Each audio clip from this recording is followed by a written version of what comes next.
Баршаңызға сәлем достар, менің каналыма қош келдіңіздер. Тіркеліп кетуді ұмытпаңыздар.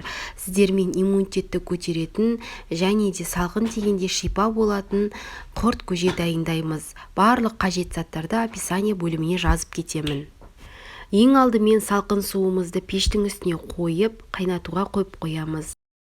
Оған дейін ұнымызды алып, үстіне салқын суды құйып, жақсылап біркелкі болғанша араластырып аласыздар.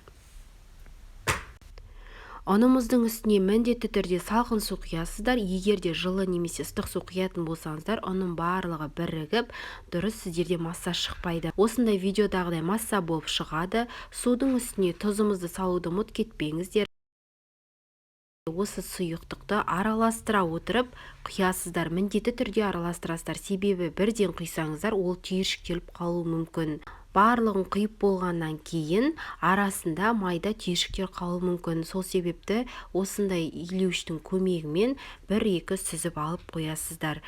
Сұйықтығымызды жақсылап араластырғаннан кейін қақпағын жауып қоясыздар. Қайнағаннан кейін бетіне шыққан ақ көбіршігін алып тастайсыздар.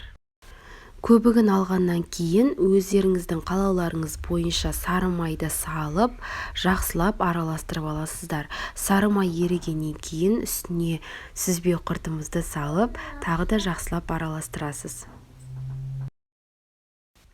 Сүзбе құртымызды салып болғаннан кейін 1-2 минутқа қойып, содан кейін барып оттың астын басасыздар.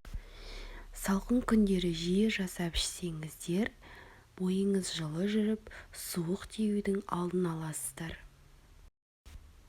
Дайын болған құрт көжені бірден ыстық күйінде ішсеңіздер де болады. Міндетті түрде жасап көруге кеңес беремін. Сіздерге ұнайтынына сенімдімін.